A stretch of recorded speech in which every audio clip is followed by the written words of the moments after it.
강 권사님을 쳐다보면서요. 제가 그 전에 그 하메노에 그 임원으로 섬길 때 그때 노회 예배 중에 순서를 맡았어요. 근데 그때 이제 권사님 조금 전에 단 밑에다가 신발을 벗고 이렇게 올라오셨거든요. 근데 제가 그 교회에서 제 혼자 단에 신발 벗고 올라오고 나머지 다 신고 올라오는 그런 일이 있었거든요. 갑자기 권사님을 보는데 그 생각이 이렇게 스쳐가는 겁니다. 사실 단이라고 하는 것은 또 하나님의 단이어서 마땅히 신을 벗고 올라가야 되는 것인데요. 요즘은 어떻게 된 판인지 다 신을 신고 올라가고 저 혼자만 그때 신발 벗고 올라갔는데 툭툭 쳐서 신발 신고 오라 그래서 내려가서 다시 신발 신고 올라왔는 그런 기억이 있습니다. 여러분, 오늘 우리 여선교회 헌신 예배를 드리는데 앞서 우리 여선교회 헌신 찬양 결단의 찬양과 또 우리 또 찬양팀이 또 함께 찬양을 두 곡을 이어서 찬양을 하는데 참 느낌이 뒤에서 다르더라고요. 여러분은 어떻게 들으셨는지 모르겠습니다.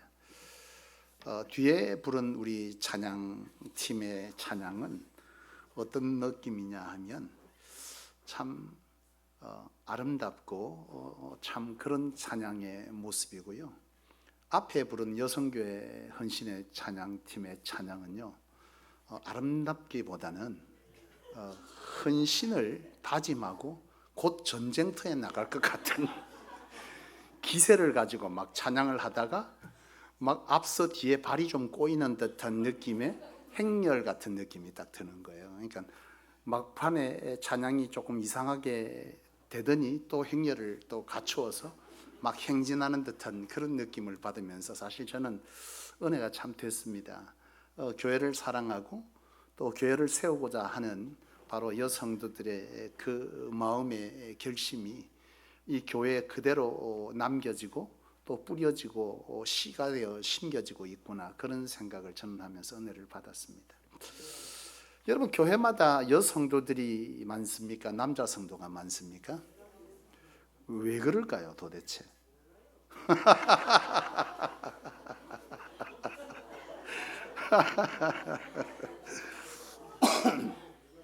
정답입니다. 나도 몰라요.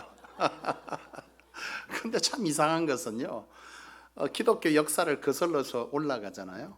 교회 역사를 올라가 보면 이게 뭐 한두 해 우리나라만 있는 그런 일이 아니고요.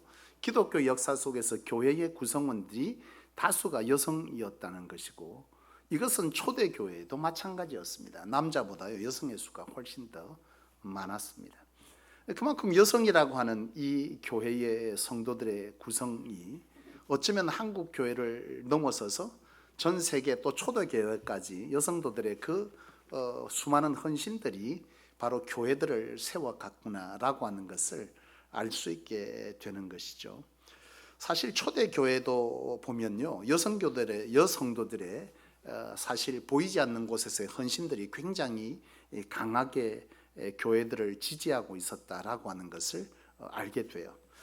초대교회 여성교들 여러 성도가 있지만 특별히 눈에 띄는 성도들은 로마서 16장에 보면 베베라고 하는 여성도가 있습니다.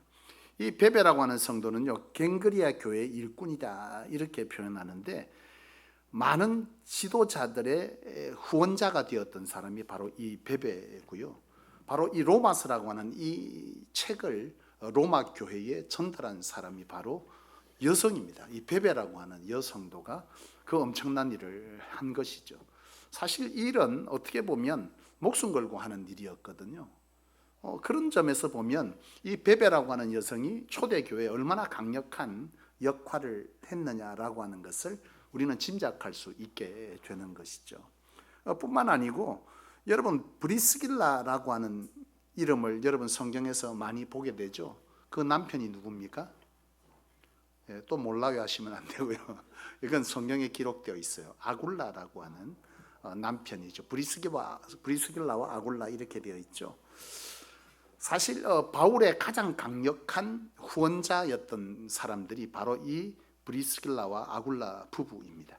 사도 바울의 사역에 곳곳에서 보이지 않는 곳에서 강력한 지지와 경제적, 영적으로 힘이 되어 주었던 사람들, 바로 그 사람들이 이 브리스길라와 아굴라라고 하는 이 부부였고요. 이 브리스길라와 아굴라는 사실 초대교회에서 가르치는 은사가 강하게 있었던 사람이에요. 여러분 성경에서 아볼로라고 하는 이름을 기억합니까? 아볼로파, 게바파, 그리스도파 이렇게 나오죠. 그러니까 아볼로라고 하는 사람이 초대교회 강력한 영적 지도자였음을 짐작할 수 있는 말인데요. 사실 이 아볼로가 브리스길라와 아굴라에게 성경 공부를 배운 사람입니다. 그러니까 이 아굴라와 브리스길라라고 하는 이 부부가, 이 브리스길라 역시도 초대교회에서 가르치는 사역으로 굉장히 교회에 큰 힘이 되었던 사람이 바로 브리스길라라고 하는 것이죠. 오늘 본문에 우리가 함께 보는 여기에도 루디아라고 하는 바로 여성도가 등장하고 있지 않습니까? 이 루디아는 오늘 본문에 보니까 그가 어떤 일을 하는 사람입니까? 자색 옷감 장사를 하는 사람이었다, 이렇게 나오지 않습니까? 이때 자색 옷감은 왕족이나 귀족들이 옷을 해 입을 때 쓰는 옷감이었거든요. 그러니까 귀족이나 왕족을 상대로 장사를 하는 사람이었으니까 이 사람에게 경제적인 능력이 상당히 있었다라고 생각해 볼 수 있겠죠. 사실 이 이 루디아라고 하는 이 여성도는요, 사실 자기가 신앙생활을 하면서 말씀의 은혜를 받아서 바로 거기에 힘을 입어서 세례를 받게 되는데, 사실 말씀을 받고 바울의 말을 듣고 감동을 받았어요. 그 감동을 받았을 때 우리는 보통 은혜를 받는다 이렇게 표현하잖아요. 그러니까 은혜를 받고 나서 이 루디아에게 주목할 것은 은혜 받은 것이 자기 삶으로 그대로 뭐 했다는 거예요? 연결되어졌다라고 하는 거예요. 은혜 받았다로 끝난 것이 아니라 그가 즉시로 세례를 받기를 결심하고 세례받고 나서 하나님의 사람 그리스도인 한 성도로서 초대교회에 강력한 헌신자의 자리를 자원해서 자청했다는 거예요. 그러니까 사실 오늘 루디아라고 하는 이 여성도 역시도 초대교회에서 역할을 했는데, 그 역할은 무엇이었냐면 자기 집을 개방해서 성도들이 함께 모여서 예배하는 예배의 터가 되었는데, 바로 이 초대교회에서 이 루디아의 이 집을 개방한 것이 바로 빌립보 교회의 시작이 된 겁니다. 그러니까 대단한 거죠. 사실 그런데 우리가 생각해 볼 것은 뭐냐면, 이 여성도들이 결과적 열매로 보면 대단한 열매를 맺었지만 처음은 사실 굉장히 작은 헌신이었어요. 그러니까 조금 전에 오늘 본문에 나와 있는 이 루디아가 사실 처음에 한 것이 대단하게 교회를 세울 만한 큰 것을 드리거나, 그리고 많은 소위 말하면 그 당시에 교회 지도자들, 제자들, 이런 주의 종들을 강력하게 섬겼던 이런 것들이 루디아의 사역에 크게 부각되지 않습니다. 근데 루디아가 처음에 섬긴 것은 그저 세례를 받고 내가 사는 집을, 그때 당시 교회가 제대로 세워지지 않았으니까 바로 가정교회로서 자기 집을 내어드려서 예배하고 거기서 말씀 공부하고 기도하고 또 교제하고 하는 자기 장소를 내준 것이 이 루디아에게 헌신의 가장 핵심이었는데요. 그게 결국 어떤 일을 만들었다는 거예요? 바로 빌립보 교회가 세워지는 열매가 되었다. 근데 사실은 처음에 보면 대단한 것이나 큰 것이 아니었다라고 하는 거죠. 오늘 많은 경우에 오늘 성도들은 그런 생각을 합니다. 교회를 세울 것에 내가 무엇을 하여 하나님께 교회를 세우며 헌신하여서 내 헌신이 하나님의 교회에 큰 일이 될까라고 하는 생각들을 참 귀한 마음으로 많이들 하시는 것 같아요. 그런데 여러분, 오늘 우리가 기억할 것은, 붙들어야 될 것은 뭐냐면, 하나님은 강력한 힘과 능력을 통해서 일하시기보다는 오히려 성경에서 발견하게 되는 것은 마음 담긴 작은 헌신들이 오히려 하나님께 크게 쓰여지는 경우들이 많았다라고 하는 것이죠. 따라서 오늘 우리 성도님들이, 여성교회 회원들께서 생각하실 때에 내가 무엇을 크게 해야만, 내가 대단한 것을 해야만, 또 우리 성도들이 볼 때 저 성도는 대단한 걸 했기 때문에 라고 하는 이런 시선으로 교회 부흥과 사역에 대한 열매들을 바라보고 기대할 것이 아니라, 여러분들 각자가 세워진 자리에서 내가 할 수 있는 그 작은 어떠한 헌신들이 하나님의 손에 들려지기 시작할 때 그것이 하나님의 교회를 강력하게 세우는 열매가, 결과가 되어진다라고 하는 것을 나는 오늘 저와 여러분들이 믿음으로 바라보고 그 작은 헌신을 귀하게 여길 줄 알고 여러분들에게 맡겨진, 또는 내가 선택하여 하나님으로 감동받아 하는 그 작은 일들을 귀하게 여기고 여러분들이 차근차근 열심으로 그 일들을 해나간다면 그 일이 바로 이 성소교회의 작은 뿌리가 되어지고 또는 씨앗이 되어져서 열매 맺게 되는 놀라운 역사가 있게 될 줄로 믿습니다. 그렇습니다. 여러분, 대단한 것을 드려야만 하나님께서 교회를 세워가는 것이 아니고요, 앞서 말씀드린 것처럼 작은 후원자의 역할에서부터 그저 집을 내어주는 이 하나에 이르기까지 이 작은 하나하나의 여성도들의 헌신들이 바로 이 초대 교회들을 강력하게 세우고 교회들을 세우게 되는 이런 결과를 가져왔고, 그렇게 하나님은 그들을 쓰셨다라고 할 때 오늘 여러분들 이 성소에서 우리 여성교회 여러분들이 할 수 있는 작은 그 어떤 것들이 무엇이냐라고 하는 것은 과연 우리가 볼 때 대단한 것이 아니어도 하나님은 그것을 귀히 여기시고 그것들을 통해서 성도들의 마음을 감동시키고 하나 되게 하고 또 성령이 역사되어지고 그 어떤 감동들이 또 다른 누구에게 자기에게 가진 은사와 능력을 통해서 섬김을 이어가게 되는 그런 역사가 있게 될 줄로 믿습니다. 사실 저희 교회 곳곳에도 보면 그런 헌신들이 참 있어요. 사실 여러분 가끔 이렇게 화장실을 이래 보면 화장실이 깨끗하니까 우리 성속에 참 사실 은혜스럽고, 또 이 시대에 여러분들은 어떻게 볼지 모르지만 저는 객관적으로, 주관적이 아닌 주관적으로 성소교회를 바라보면 담임 목사이니까 당연히 성도나 교회를 볼 때 좋게 보겠습니까? 안 보겠습니까? 좋게 보겠죠. 그런데 제가 객관적으로, 그러니까 여러 목사님들의 말을 듣고 또 여러 가지들의 매체들을 통해서 보게 되는 것들을 종합해 볼 때 저희 교회는 굉장히 건강한 교회이고 말씀과 하나님 앞에서 행함이 병행되어지는 교회다라고 저는 사실 느끼고 또 자부하고 있습니다. 여러 모양들에서 그런 것들이 나타나겠지만 성도들의 헌신도를 보면 그 교회의 건강성을 볼 수 있거든요. 이건 이제 교회 성장학에서 다루는 건데, 제가 교회 성장학을 전공하고 그걸로 제가 박사학위를 받았으니까요. 그 교회 성장학에서 볼 때 건강한 교회의 수치를 성도의 수의 30%가 헌신하면 그 교회는 건강한 교회로 진단합니다. 저희 교회의 헌신도는 어떻습니까? 100%까지는 사실 아니지만 적어도 한 50%, 60%가 교회에 헌신을 하고 있다는 점에서 대단히 건강한 교회이고, 실제적으로 요즘 교회의 가장 심각한 문제로 저는 판단하기를, 어떤 문제를 가장 심각하게 보면 여러 가지 교회에 심각한 문제들이 있지만 당장 눈에 드러나는, 가시적으로 드러나는 어떤 문제들에 대한 심각성을 저는 어디서 보느냐 하면 교회 안에서의 식사 봉사를 교회에서 최근 들어서 많은 교회들이 하지 않는다 그래요. 그러면 교회 식당에서 이 밥을 누가 먹습니까? 밖에 와서 팔고 그걸로 선교원금 만듭니까? 아니잖아요. 교회가 교인들에게 식사를 섬기는 것인데요, 초대교회는 이 식사 섬김을 누가 했습니까? 밖에서 해주고 갔습니까? 아니잖아요. 자기 것을 내 것이라 하지 아니하고 가져왔던, 그때 당시 어렵고 힘들고 도망가야 됐고 숨어 들어가서 생활하는 일들이, 신앙을 지키기 위해서 했던 일들이 많았기 때문에 그들에게 식량이라고 하는 이것은 굉장히 쉽지 않은 그런 섬김이 될 수 있었죠. 그럼에도 불구하고 바로 이런 교제가 하나님의 교회 가운데 초대교회인데 있었던 것은 그것들을 가지고 와서 함께 섬겨주는 그 섬김이 있었기 때문에 바로 초대교회가 성도들과 함께 어깨를 걸고 비전 가운데 나아갈 수 있었잖아요. 근데 요즘 교회들을 보니까 이 섬김 자체, 이 최소한의 섬김도 교회에서 남아있지 않더라라고 하는 것이 심각한 거죠. 사실 이 식사 섬김이 어떻게 보면 목사님은 식당 봉사 안 해봐서 몰라요 이렇게 할 수도 있겠지만은, 그런 문제를 떠나서 우리가 함께 신앙하는 이들을 하나님의 거룩한 동력자로 보는 것이 건강한 시선 아닙니까? 그래서 우리는 지체라고 그러죠. 지체의 뜻이 뭡니까?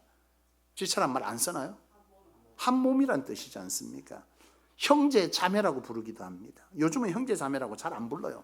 그게 자꾸 이단들이 쓰면서 교회의 그 이미지에 대한 문제들 때문에 요새는 그렇게 하지 않지만, 어떤 교회는 아예 교회 안에서도 뭐 집사님, 성도님을 안 부르고 무슨 씨 이렇게 부르는 교회도 지금 등장하는, 너무나 세속화되어지고 그것들이 자연스러워지는 이런 시대 속에 있지만은요, 어쨌든 이 시대의 교회들을 가장, 교회가 성도가 성도를 바라볼 때 우리 이 성도들의 모임이 교회라고 할 수 있잖아요. 이 건물은 뭐예요? 예배당이죠. 사실은 실제 교회는 바로 예수를 그리스도로 고백하는 사람들의 무리가 교회이고, 바로 그 교회를 이루는 것은 바로 여러분 한 사람 한 사람, 한 분 한 분이 바로 교회를 이루고 있는 거지 않습니까? 그렇다면 이 교회를 이루고 있는 여러분들은 하나님의 거룩한 사명을 함께 짊어지는 사명자의 관점으로 바라보는 것이 신학적으로나 성경적으로 맞는 거거든요. 그러면 하나님의 거룩한 사명을 함께 짊어지는 동력자의 개념으로 본다면 우리 모두는 하나님의 거룩한 백성이자 지체, 한 몸이란 뜻이지 않습니까?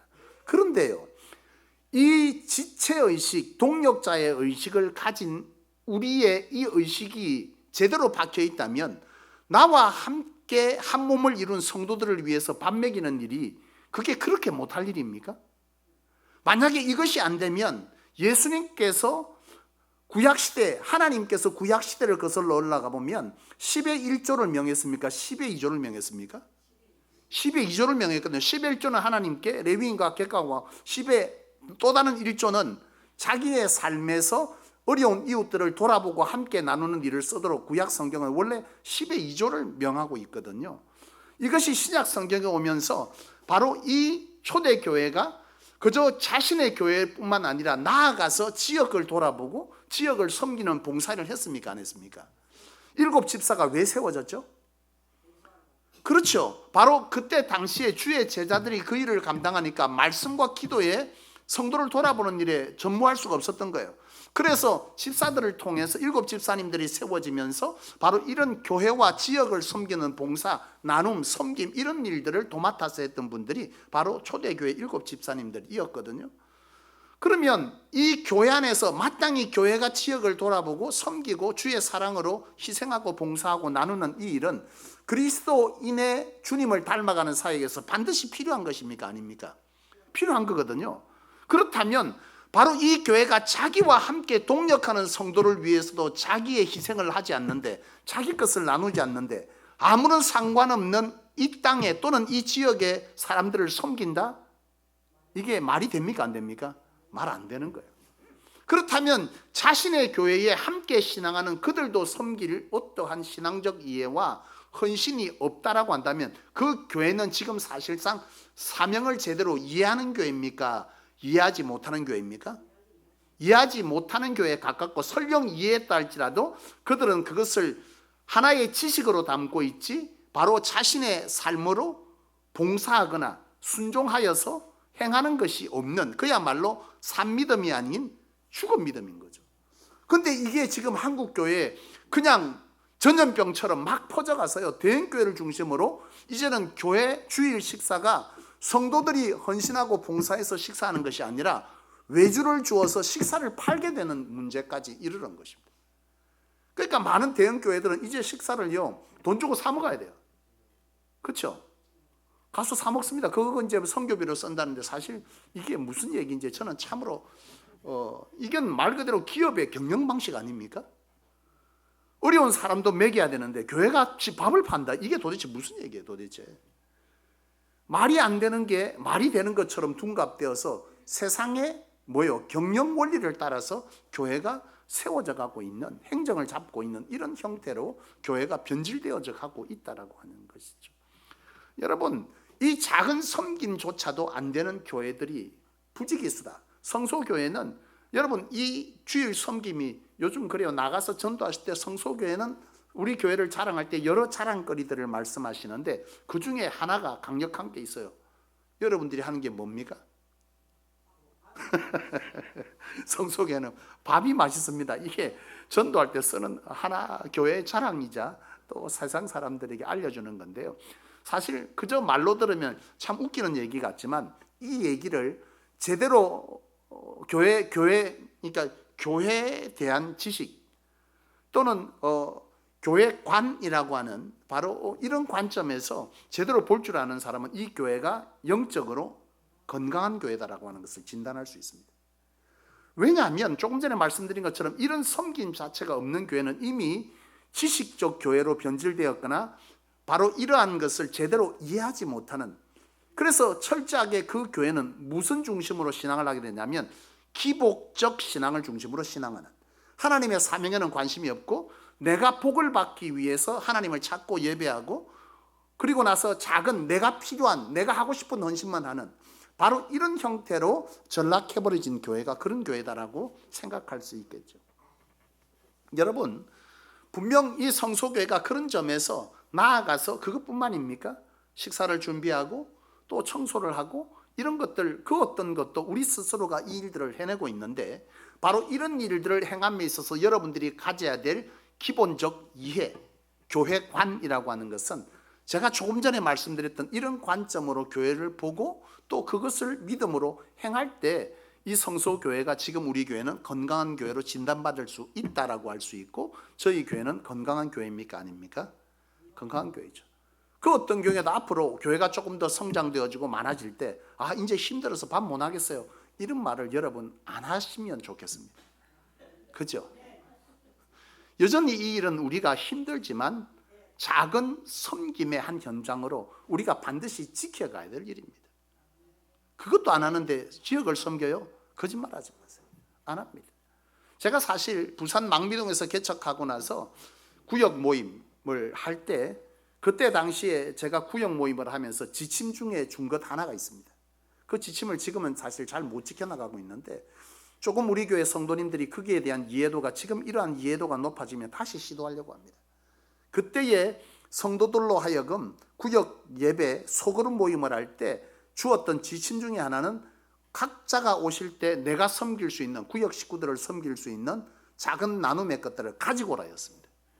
이게 사실 제가 미국에서 공부할 때에 그때 많은 목사님들이 모임을 할 때 가지는 방식인데요, 너무나 괜찮은 거예요. 그게 뭐냐면, 사실 다들 목회자들이 유학을 갔으니까 집을 팔아서 온 분들, 전세집 내놓고 그걸로 유학 온 분들 등등, 그냥 말 그대로 비행기표만 갖고 왔다가 처음 학비만 마련하고 나머지는 어떻게 할지 몰라, 하나님께서 알아서 하시겠지, 이런 담대하고도 놀라운 믿음을 가진 분들, 이런 분들이 막 미국의 현장에 공부하러 들어와 있어요. 그러니까 그분들은요, 사는 것 자체가 넉넉하지 않아요. 한 번은 저하고 그때 당시에 지금 저하고 굉장히 가까운 친분을 가진 목사님 한 분이 저보다 먼저 미국에 들어와서 공부를 했어요. 근데 제가 그때 당시에 이제 뒤에 미국에 잠시 이제 방문할 일이 있었고, 제가 그때 목사 안수를 받으면서 이런저런 성도님들이 제 축하해주고, 이런 축하해준 그 액수가 그때 당시에 한 1,000만 원 정도가 된 겁니다. 굉장히 큰 돈을 성도님들이 챙겨서 이렇게 해줬어요. 제가 지나왔던 교회들에서. 그걸 가지고 뭘 할까 고민을 하다가 그 목사님 네 분이 미국에 있는데 같이 들어가서 함께 보고 또 필요한 것들을 조금 제공해주고 이러면 좋겠다 해서 사모하고 이제 제가 우리 딸을 데리고 들어갔어요. 들어갔는데 그곳에서 그 목사님 가정을 보니까 진짜 사는 게 너무 어려운 거예요. 근데 참 감사한 것은 미국의 한인 교회들이 주말이 되면 바로 교회에서 나눔 행사를 하는데요, 그냥 이만한 이런 자루에다가 앞에다가 교회 마당에다가 성도들이 섬기는 쌀도 갖다 놓기도 하고 생필품도 갖다 놓기도 하고 여러 가지 물품들을 갖다 놓으면요, 그거를 목사님들이 토요일 날 아침 시간 1시간이면 1시간 정한 시간에 가서 마음껏 가져가도록 열어놔요. 그러니까 그 목사님들 그걸 기억하고 주말이 되면 아침 일찍 차를 몰고 가서 그 교회를 가서 거기에 가져오는데 주스도 가지고 오고 여러 가지 물품들인데 그 물품 가져오는 물품들이 굉장히 괜찮은 것들이에요. 그러니까 내가 막 하기 싫은 거 이거 쓸 수 있겠는 이런 것들 없어요. 생필품들이 굉장히 고가의 물건들이나 주스 같은 것도 절대 50% 주스 아니고 100% 주스 이런 거를 다 성도들이 내놔가지고요, 그걸 가지고 가서 목사님들이 생활하고 이러더라고요. 근데 한 번은 목사님 가정에 이래 봤는데요, 그 목사님이, 사모님이 그런 고백을 하는 거예요. 옆에 목사님이 놀러 왔는데 자기 집에 아침에 먹으려고 바나나를 딱 나눴대, 한 개를. 그게 아침에 부모님들은 아침 굶고 아들내미 둘이 밥이에요, 아침밥. 바나나 2개를 딱 나눴는데 옆집에 사모님이 놀러 와서 그 바나나를 껍데기를 까면서 먹어도 되지 하고 까서 먹은 거예요. 여러분, 이 바나나는 뭐예요? 내일 아침에 아이 둘이 밥이야. 근데 그 옆에 사모님이 와가지고 말을 꺼내면서 바로 했어요? 행실을 옮겨줘. 이거 먹어도 되나 하고 까야 돼요? 아니면 먹어도 되지 하면서 까야 됩니까? 먹어도 되지 깠어. 그걸 어떻게 그냥 놔둬야지. 먹어버린 거야. 그 사모님 가고 울었다는 거 아니야. 내일 아침 애들 굶어야 된다고. 그런 분들이 와서 공부를 하는 분들이 꽤 있었기 때문에 가끔씩 교제를 할 때에 어떤 방식을 쓰냐면 한 초청한 이제 뭐 5가정이 이렇게 돌아가면 한 가정마다 돌아가는 주장하는 가정이 생기잖아요. 뭐 감경 원사님 집에서 첫 주, 둘째 주는 뭐 송 원사님 집에서 둘째 주 이렇게 하면 첫째 집에서 고기를 구워요. 와, 고기를 먹나 거기서 이러겠지만 사실 코스트코나 이런 데 가면 그러니까 이 제조되지 아니하는 그냥 잘라서 덩어리로 파는 고기는 미국 되게 싸요. 그것들이 뭐 한 대여섯 명 먹는 비용도 그때 당시에 35불 정도면 대여섯 명이 스테이크 손바닥 2개만한 것들을 먹을 수 있을 만큼 저렴한 고기들을 팝니다. 다만 사람의 손이 가면 굉장히 비싸져요. 그래서 이 덩어리를 사갖고 그 집에 사면 나머지 집에서 오실 때 뭘 가지고 오겠어요? 샐러드도 가지고 오고 또 어떤 애는 과일도 가지고 오고 음료수도 가지고 오고 형편이 어려운 분들은 음료수 들고 오기도 하고 이렇게 다 들고 오면 그게 그냥 뭐가 되는 겁니까? 교제가 되는 거예요. 제가 그걸 보면서 생각한 거죠. 없어서가 아니라 무엇의 문제입니까? 마음의 문제구나. 이거 다 어려웠어요. 다 어려웠어요. 조금 전에 말했던 바나나 하나 먹어서 울 정도로 어려웠지만 그분들이 서로 하나님 안에서 교제하고 격려하고 위로하고 기도회를 가지고 이렇게 헤어졌거든요. 다들 목회자니까. 그렇다면 이것이 우리 교회 안에서의 초대교회 모습을 회복하는 것이 성소교회의 목표고 목적이고 하나님이 디자인한 방식이라면 분명 이 구역 모임에서도 구역장이 어떤 것들을 준비했다면 나머지 구역원들이 올 때 작은 것 하나라도 함께 가지고 와서 이것들을 나눌 수 있다면 이것이 진정한 뭐였어요? 섬김의 교제가 되지 않겠느냐 라고 제가 이해하고 저희 성소교회가 부산 망비동에서 개척해서 구역 모임을 할 때 지금 이런 성전도 없었고 지금보다 훨씬 어려울 때이죠. 그래서 그때 바로 이것을 시도한 거죠. 그래서 그때에 보면 성도인데 사과 2개 들고 오는 분도 있고 뭐 주스 가지고 오는 분도 있고 어떤 분은 밥 먹다 남은 그 밥으로 식혜를 만들어 오는 분도 있고 이런 등등으로 가지고 와서 그것들을 함께 풀어놓고 뭐 한 거예요? 예배하고 교제했다는 거예요. 여러분 이것이 왜 필요한 것입니까? 내가 함께 신앙하는 그 신앙인을 향한 내 안에 작은 뭐예요? 섬김인 것이죠. 이 작은 섬김들이 교회 안에 녹아져 내릴 때 바로 이 작은 섬김을 통해서 하나님의 교회는 어떻게 된다는 거예요? 서로 섬겨지고 보듬어지고 이해되어지고 알아지고 열매 맺어지는 이런 역사가 바로 그런 곳에서 나타날 수 있더라라고 하는 것입니다. 여러분 저는 우리 성소교회가 일정 기간이 지나면 제가 이렇게 이미 말씀을 드렸고 이제 이것들이 우리 안에서 작은 운동이 되었으면 좋겠다. 큰 거 대단한 거 교회 세우는 거 아니야. 그 작은 사과 2개가 뭘 세우고 있습니까? 구역을 세우고 그 구역이 뭘 세우고 있어요? 교회를 세우고 있더라라고 하는 점이죠. 어제도 전도대를 시작했습니다. 한 10분이 함께 오셨어요. 함께 시작 예배를 드리고요. 그리고 나서 이제 각 흩어져서 밑에 1층에 내려가니까 한 집사님이 전을 그냥 막 한 보따리 구워왔어요. 2다라이 구워왔습니까? 무지막지하게 구워오시고 저한테도 손에다가 조그마한 가방을 쥐어주면서 목사님 드세요. 뭔가 열어보니까 전을 구우셨더라고요. 그걸 집에 달랑달랑 제가 들고 갔습니다. 잘 가서 이제 그렇게 했는데요. 그 옆에 보니까 어떤 성도님이 그 옆에 오렌지 주스하고 바나나를 사다가 놓고 함께 참여하지 않았어. 어떤 이유가 있기 때문에 참여하지 않았지만 이걸 가지고 다 수고한 다음에 나눠 먹으라고 거기에다가 작은 메모를 남겨놓고 거기다 딱 두고 간 거예요. 사실 다들 전도대가 보면서 마음이 어떤 마음이 들까요? 나는 뭐 돈이 없어서 이런 건 하고 나도 안 오면 되지 이런 마음을 가지겠습니까? 사람 아니죠. 그 정신적으로나 심적으로 병들은 거예요. 그런 마음 가지고. 어떤 마음이겠습니까? 참 감사하다. 함께하는 그 이상이 바로 함께 전도대의 마음에 뭐 하는 거예요? 은혜처럼 흘러 가고 있는 것이고 우리가 사랑을 받아본 사람이 사랑하는 방법을 안다 그러잖아요. 저는 그 생각을 하는 거예요. 무언가를 섬기는 것에 굉장히 섬세한 분은 살아가면서 사랑을 많이 받아보았거나 그것에 관한 관심들을 가지고 많이 익힌 사람들입니다. 그런데 우리는 마음은 원인데 그 방법을 모르는 경우들이 참 많지 않겠습니까? 그런데 그 작은 하나의 섬김이 저는 보면서 참 감사한 거죠. 아, 이것이 우리에게 작은 섬세함의 만짐이 되고 성도들에게 참 우리의 마음을 즐겁게 하고 기쁘게 하고 함께 가는 것을 느끼게 하는 하나의 표현이 되어질 수 있다는 점에서 굉장히 귀한 마음이 들었습니다. 여러분, 그렇습니다. 초창기에 한국교회 안에 많은 간증들이 있었는데 이 얘기를 하고 제가 마치려고 하는데요. 초창기에 이 한국교회 안에 많은 간증들 중에 하나는 뭐냐면 그때 당시 한국교회 초대교회는 다 참 어려웠습니다. 그렇죠? 어려웠고 그래서 그때 당시에 은혜 받으면 한국교회에서 다들 그랬어요. 참 어려워도 그래도 요즘은 어려워도 젊은 세대들이 무슨 가방 하나는 갖고 있어요? 명품 가방 하나는 갖고 있는데 우리 교인들은 안 갖고 있죠?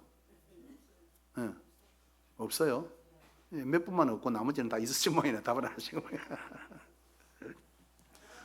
명품 가방 하나는 다 있어야 돼. 근데 과거에 또 다른 모습이었죠. 아무리 먹고 살 거 없어도 뭐 하나는 있어야 돼? 목걸이 하나, 반지 하나는 있어야 돼요.